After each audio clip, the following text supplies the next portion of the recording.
Olá, tudo bem? Saudações de paz aos amados. Deus abençoe a todos em nome de Jesus.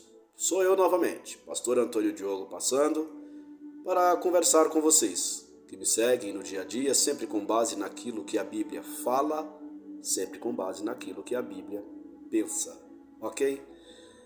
Para vocês que me seguem desde 2015, nós já estamos chegando aí a 50 mil visualizações dos nossos vídeos, são quase 20 vídeos gravados. E eu fico feliz em poder dividir com vocês e ter também o tempo de vocês enquanto falo da palavra de Deus. Você pode acessar a minha página no YouTube,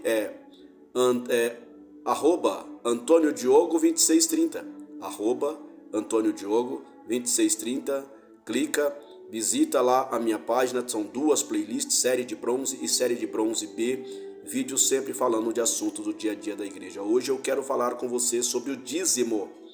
Pastor, mas esse assunto não é muito polêmico? Sim, é exatamente por isso que eu quero falar com você. Queridos, veja bem, eu trabalho na iniciativa privada e também trabalho de carteira assinada. Há mais de 10 anos em uma mesma empresa e tenho um comércio particular que é gerido por mim e pela minha esposa e eu administro. E todo e qualquer segmento que você vai ter que alugar um salão, você vai ter que contratar funcionário, você vai ter que prestar benefícios, você precisa ter um CNPJ. Você precisa de ter lá o seu CPF inscrito. Você precisa de ser uma pessoa física e jurídica para tratar desses assuntos. A igreja não é diferente. Eu estou falando disso porque toda vez que se fala do dízimo, se fala de homens picaretas que se valem, que se enriquecem em cima da humildade de pessoas que colaboram, acreditar estar colaborando para Deus. Ora, queridos, Deus não precisa de dinheiro de ninguém, quem precisa é a igreja. E tem mais, a igreja ela se divide em duas partes. Você tem a igreja física, certo? E você tem a igreja espiritual, aquela que foi comprada por Cristo na cruz do Calvário. Ela não depende de dinheiro, ela vive, né? Ela se locomove e se move sobre a terra pela graça de Deus. Mas a igreja física, CNPJ, uma empresa aberta no nome de alguém, ela precisa de ajuda financeira, e o governo federal ele não ajuda. O governo federal ele cuida das coisas do governo, a igreja cuida das coisas da igreja. E na comunidade, eu e você sabemos quantas obras são feitas por intermédio da igreja: resgate de pessoas, ajuda de assistência social, e há aqueles que de fato deturpam aquilo que não deveriam ser deturpado, mas ainda há pessoas sérias na vida fazendo o chamado de Deus, acreditando que o pagamento maior é a salvação de suas almas. Veja bem, quando nós vamos para o livro de Gênesis, no capítulo 14, no versículo 20, nós vamos encontrar Abraão dando dízimo. E não era a lei, para quem diz que o dízimo é coisa do tempo da lei, não, era de antes da lei. Mas não vão concordar porque era dízimos de despojos de guerra, né? Era alguma coisa que nós não vivemos em guerra hoje, não aqui no nosso país, né? E não teria como dar despojos de guerra porque temos paz na nossa nação. Mas aí a gente vai para o dízimo então do tempo da lei, como dizem. Quando vamos para Números capítulo 12, versículo 21, e quando vamos para Deuteronômio capítulo 14, versículo 22, vamos encontrar o dízimo na lei, sim. E quando nós chegamos no livro de Mateus capítulo 5, versículo 17, Mateus capítulo 5, versículo 17, nós vamos encontrar Cristo, o próprio Cristo, dizendo que ele não veio para acabar com a lei, mas ele veio para cumpri-la. Então Cristo foi dizimista, porque ele cumpriu a lei segundo ele mesmo.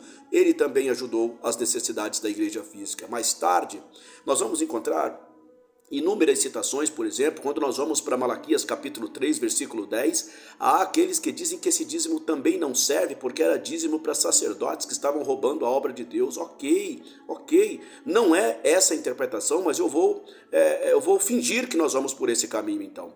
Mas aí a gente vai para tantos e tantos outros, como por exemplo, pastor Antônio Diogo, trabalho no ministério evangélico desde 1992 e pastoreio igreja desde 2005.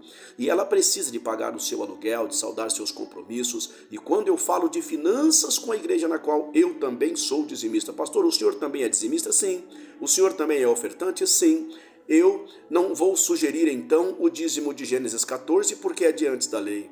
Eu não vou sugerir o dízimo de Deuteronômio e de Números porque é do tempo da lei e nós não estamos mais na lei. Eu não vou sugerir o dízimo de Malaquias porque, segundo alguns, é o dízimo que é só para sacerdotes que estavam roubando a igreja e eu não roubo.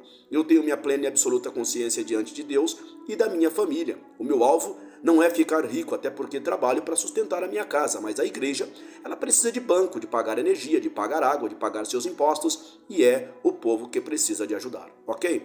Eu prefiro pensar naquilo que disse o apóstolo Paulo, apóstolo São Paulo, à igreja de Corinto, na sua segunda carta, no capítulo 9, versículos 6 e 7.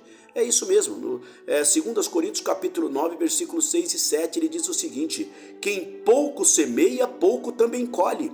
Quem muito semeia, muito também colhe, fazendo uma alusão ao plantio, né? De uma lavoura, enfim, de uma plantação. Quem planta muito, colhe muito, né? Quem não planta nada, não colhe nada, né? Mas ele conclui esse versículo dizendo: Deus ama quem dá com alegria. Você pode ajudar a obra de Deus com alegria? Você quer fazer um investimento numa igreja séria, num pastor que você conhece? Checa o CPF dele ou o CNPJ da igreja que ele dirige.